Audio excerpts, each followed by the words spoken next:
sempat terhenti seperti jarum jam dinding yang tidak berfungsi. Ada mereka yang jatuh, ada mereka yang sakit, ada mereka yang kehilangan, ada mereka yang meninggalkan. Tidak satu, tidak dua, mereka pergi bergerombol dalam gelombang bernama kematian. Pandemi akan pergi seperti kabut yang hilang sebelum fajar. Asal kalian tidak membawa ego, bergerombol di sana-sini, berhahaha mengabaikan yang diatur. Sungguh elok jika kalian peduli atas nama kemanusiaan. Pakai masker, harga mati. Gak pakai masker, bisa mati.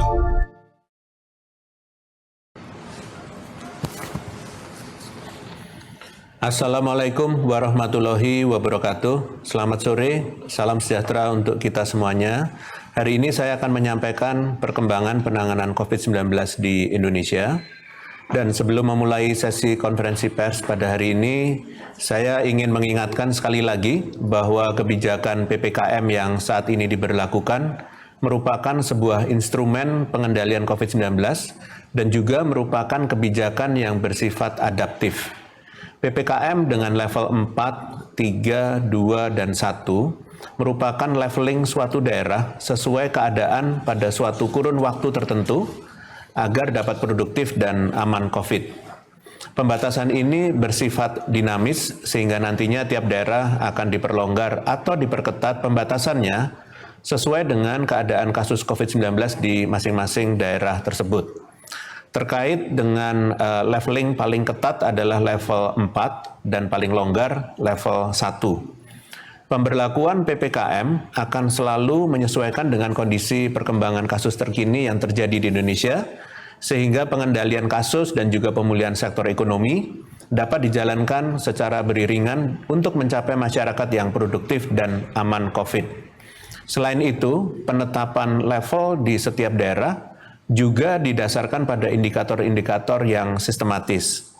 Saya mohon bantuan dan kerjasama rekan-rekan media untuk menyampaikan rasional di balik diterbitkannya kebijakan PPKM, serta perubahan levelingnya secara berkala dan jelas, agar masyarakat dapat mengerti dan ikut mengawasi perkembangan leveling PPKM yang terjadi di daerahnya masing-masing.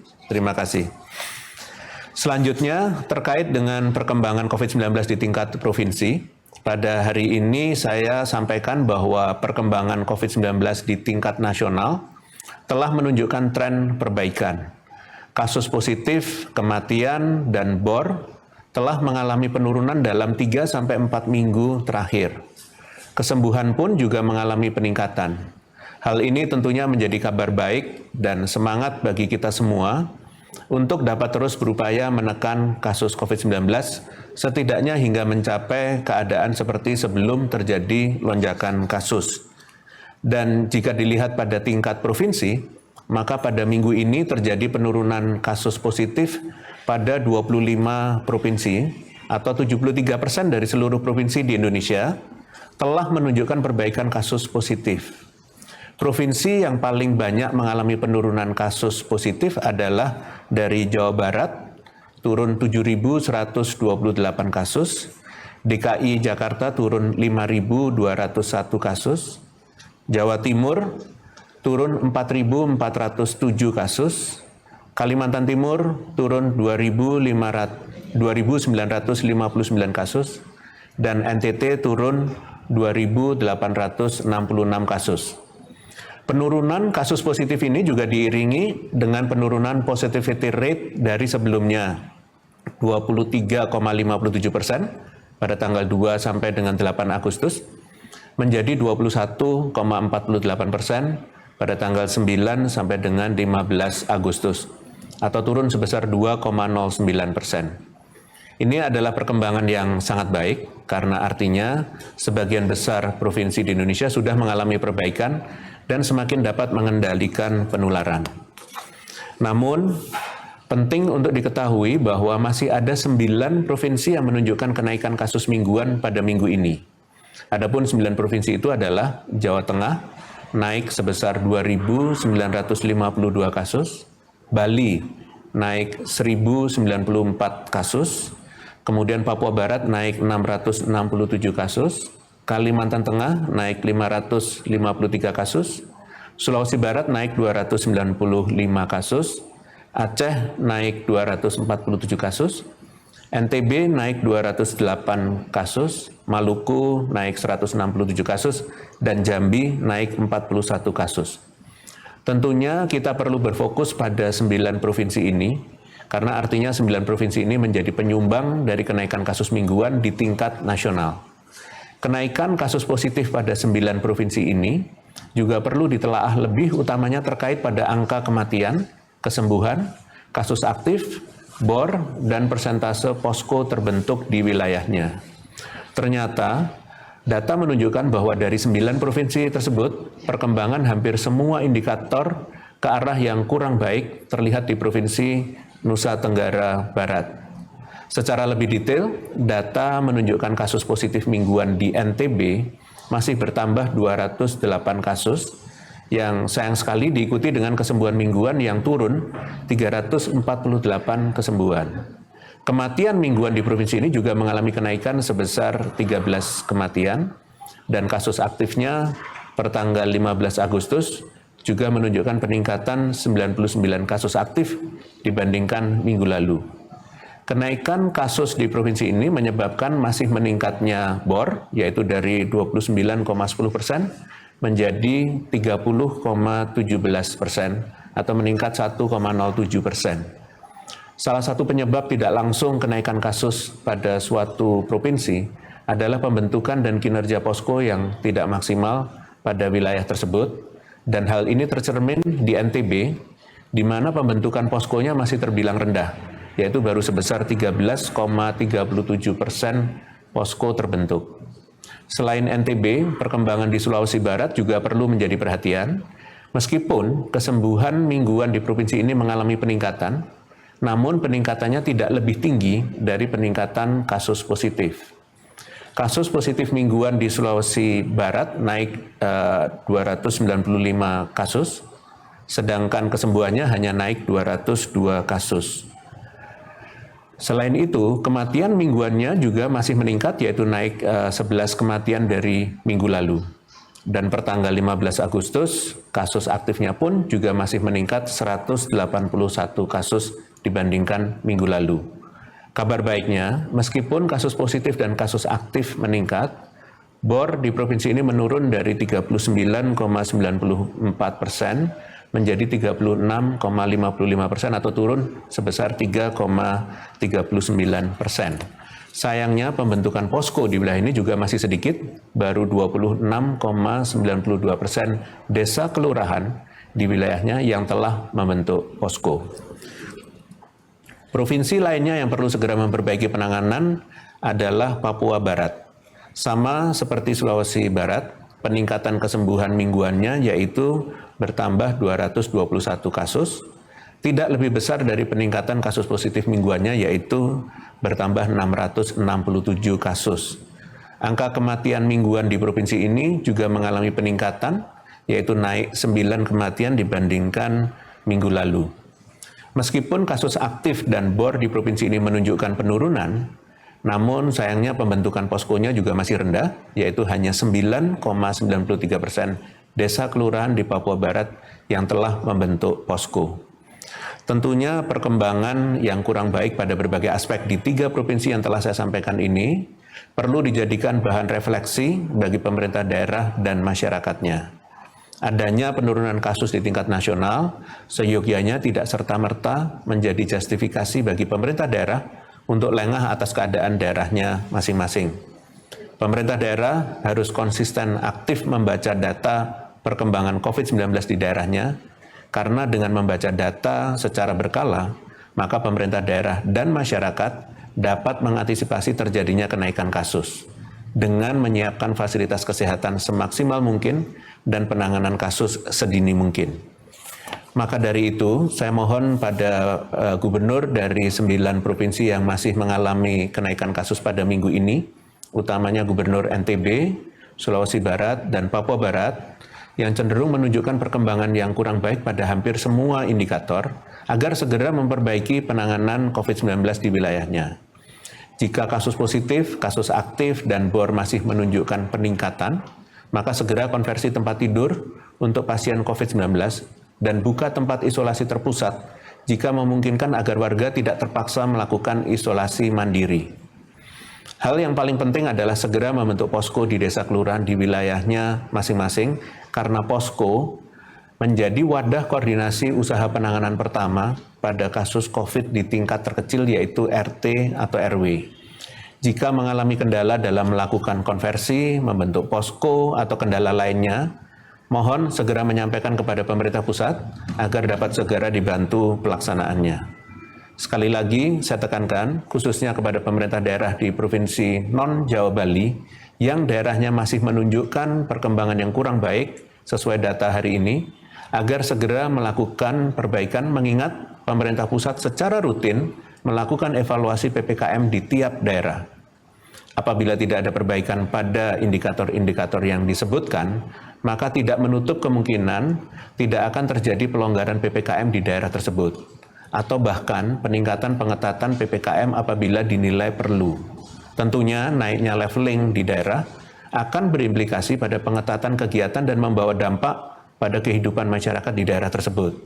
Maka dari itu, saya harapkan agar pemerintah daerah dapat segera melakukan perbaikan maksimal sebelum hasil evaluasi PPKM Provinsi non-Jawa Bali diumumkan di minggu depan. Selanjutnya, saya akan mencoba menjelaskan makna dari beberapa hasil analisis yang umumnya disampaikan untuk menjelaskan kondisi COVID-19 dan hampir lebih dari 1,5 tahun Indonesia berada dalam pandemi COVID-19 dan tidak jarang kita terpapar dengan beberapa istilah dan gambaran grafik atau tren dari kasus aktif, angka kematian atau kesembuhan, testing, dan lain-lain. Angka-angka statistik tersebut dianalisis sedemikian rupa dari data yang ada di lapangan untuk dapat memberikan gambaran apa yang sebenarnya terjadi pada periode waktu tertentu. Oleh karena itu, dalam kesempatan kali ini, saya mencoba mengajak rekan-rekan media, masyarakat, maupun jajaran pemerintah daerah untuk kembali mendalami makna di balik analisis situasi COVID-19. Pertama, terkait grafik kasus kumulatif atau total kasus. Jika kita melihat grafik kumulatif, baik kasus positif, kesembuhan, maupun kematian, maka kecuraman grafik dapat memberikan makna lebih dalam bahwa semakin curam kemiringannya, maka semakin cepat kondisi angka tersebut meningkat atau menurun dari waktu ke waktu. Kedua, terkait pergerakan kasus dalam 7-14 hari atau mingguan. Analisis ini penting membuat kita mampu lebih cermat dalam menyimpulkan kondisi di suatu daerah secara lebih valid dengan melihat tren pada 1 atau 2 minggu daripada hanya mengambil kondisi harian yang amat dinamis. Ketiga, terkait kecepatan infeksi atau infection rate per jumlah populasi. Jika kita hendak melakukan perbandingan antar negara, antar provinsi, bahkan antar kabupaten kota, maka diperlukan sesuatu dasar komparasi yang sesuai. Kita tidak bisa serta-merta melihat keparahan kondisi langsung antar daerah berpopulasi padat dengan rendah hanya dengan jumlah kasus. Oleh karena itu, sebaiknya dalam melakukan perbandingan, maka digunakan angka kasus per 100.000 penduduk tiap daerah. Keempat, terkait hasil tes positif atau positivity rate. Angka ini umumnya keluar dalam bentuk persentase dan dapat menggambarkan persebaran virus. Semakin tinggi persentasenya, maka semakin cepat virus meluas di suatu daerah. Semakin besar prioritas testing pada kasus positif dan kontak erat, maka angka positivity rate akan semakin tinggi. Idealnya ialah angka ini direpresentasikan dari upaya testing yang masif, terutama pada kontak erat. Dan yang kelima, terkait kapasitas tempat tidur dan angka perawatan COVID-19. Tren dalam grafik perawatan dari waktu ke waktu dapat menggambarkan keparahan kasus aktif atau orang-orang yang sedang sakit. Untuk dapat memahami dampak keterisian rumah sakit, khususnya terhadap sistem kesehatan, maka dapat diketahui dari rasio kapasitas tempat tidur dengan jumlah orang yang dirawat. Saat ini, Indonesia terus berupaya meningkatkan kualitas seluruh aspek data COVID-19. Adanya beberapa permasalahan teknis terkait dengan pencatatan dan pelaporan terus dievaluasi saat ini dengan berbagai alternatif baik upaya konvensional maupun digitalisasi. Dengan kondisi data saat ini yang belum sepenuhnya sempurna, bukan berarti kita tidak bisa menggunakan data tersebut, karena analisis tren angka dapat memberikan gambaran langkah strategis apakah yang seharusnya diambil. Kita tidak bisa pungkiri adanya keterbatasan waktu dan kemampuan masing-masing individu untuk memahami semua data COVID-19. Sehingga alternatif lainnya ialah mencari sumber informasi dengan penjelasan yang tepat. Kanal-kanal informasi milik pemerintah yang menyediakan hasil analisis rutin beserta penjelasannya dapat dimanfaatkan dengan sebaik-baiknya. Untuk itu, dimohon kepada seluruh elemen masyarakat, khususnya rekan-rekan media, yang memiliki peran penting untuk memahami dan menyampaikan makna di balik data-data yang disampaikan oleh pemerintah kepada masyarakat luas. Peran rekan-rekan media untuk menyampaikan informasi sekaligus mengedukasi masyarakat sangatlah penting dalam usaha bersama mengendalikan COVID-19 di Indonesia. Apabila ada hal-hal yang dirasa kurang jelas, rekan-rekan media juga dapat langsung menghubungi Satgas untuk penjelasan lebih lanjut.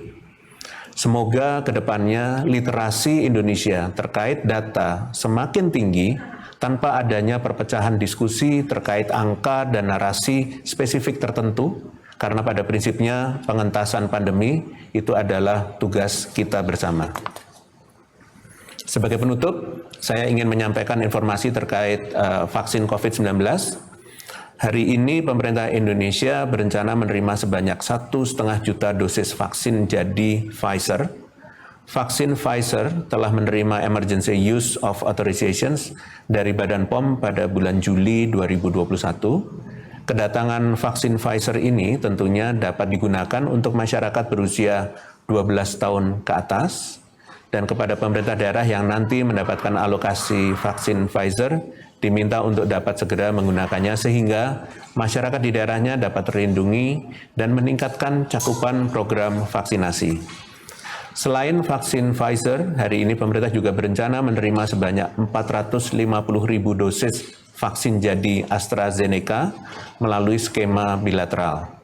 Diharapkan dengan datangnya vaksin-vaksin ini, maka dapat mengakselerasi program vaksinasi nasional, sehingga semakin banyak masyarakat yang dapat memperoleh vaksin dan terlindungi dari COVID-19 untuk mewujudkan masyarakat yang produktif dan aman COVID. Demikian konferensi pers pada hari ini, saya lanjutkan dengan sesi tanya-jawab media. Terima kasih. Terima kasih Prof. Pertanyaan pertama dari Fitri Liputan6.com. Ada prediksi pandemi COVID-19 berubah menjadi endemi tahun 2022. Bagaimana tanggapan Satgas terkait hal tersebut melihat situasi dan kecepatan vaksinasi di Indonesia? Apakah COVID-19 di Indonesia bisa menjadi endemi di tahun depan? Terima kasih. Baik, terima kasih Liputan6.com.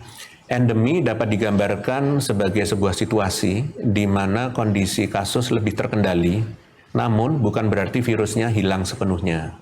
Hal-hal yang dapat mengindikasikannya bahwa pandemi telah bertransisi menjadi endemi jika kekebalan masyarakat meningkat terhadap virus seiring dengan akselerasi vaksinasi maupun infeksi alamiah, sehingga angka perawatan dan kematian pun menurun.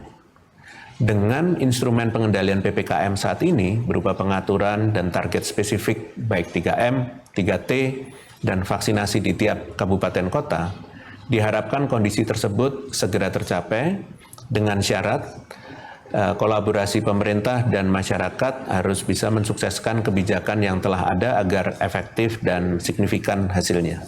Terima kasih. Pertanyaan kedua dari Fitri Liputan6.com dan di Kompas.com. Dengan penurunan harga PCR, bagaimana langkah pemerintah untuk mengantisipasi bila terjadi permintaan layanan tes yang meningkat, mengingat banyak komponen testing yang harus diimpor. Selain itu, banyak juga yang beranggapan bahwa penurunan harga PCR selain untuk memperbanyak tes juga akan menjadi celah meningkatkan mobilitas masyarakat. Terima kasih. Baik, terima kasih liputan6.com dan kompas.com. Pada prinsipnya, dalam pembiayaan testing PCR, terdapat beberapa komponen yang tercover, misalnya reagen untuk ekstraksi, reagen PCR, perawatan alat maupun biaya operasional, termasuk SDM di laboratorium. Dan beberapa diantaranya tergolong barang-barang import yang mendapatkan pajak khusus terkait alat dan material kesehatan. Namun terlepas dari beberapa rincian biaya tersebut, pemerintah berkomitmen untuk membuat harga testing PCR sebagai metode gold standard yang semakin terjangkau, khususnya dalam rangka pelacakan kasus positif dan kontak erat. Dan dimohon masyarakat dapat menindaklanjuti perubahan harga ini secara bertanggung jawab. Mobilitas tidak dilarang, namun baiknya dikendalikan sesuai dengan tingkat kepentingan atau urgensinya. Terima kasih. Pertanyaan terakhir dari irwan.tirto.id. Saat ini, apakah daerah yang sudah melaksanakan vaksinasi bagi anak-anak dan guru bisa langsung menerapkan pembelajaran tatap muka? Sudah berapa daerah dan kapan Jabodetabek diberlakukan? Terima kasih. Terima kasih pada tirto.id. Berdasarkan hasil leveling daerah tercantum dalam Instruksi Mendagri nomor 34 tahun 2021 terkait PPKM di wilayah Jawa Bali, bahwa seluruh Jabodetabek masih berada dalam level 4, sehingga kegiatan belajar mengajar 100% masih dilakukan secara daring. Kegiatan tatap muka di wilayah Jabodetabek bisa dilakukan jika kondisi kasus lebih terkendali, sehingga level daerah menurun menjadi lebih baik. Dan bagi daerah di Pulau Jawa Bali yang masuk ke level 3 dan 2, dan daerah di luar area Pulau Jawa Bali yang masuk level 3 dan level 2 dengan zona risiko hijau dan kuning, dapat melakukan kegiatan belajar mengajar dengan pembatasan kapasitas dan penerapan protokol kesehatan ketat, termasuk wajib sudah divaksin bagi tenaga pengajar dan peserta didik, sesuai dengan surat keputusan bersama 4 Menteri terkait pembelajaran tatap muka di masa pandemi COVID-19. Terima kasih. Dengan demikian, tanya jawab sudah selesai dan konferensi pers juga sudah selesai. Terima kasih atas perhatiannya. Selamat sore. Wassalamualaikum warahmatullahi wabarakatuh.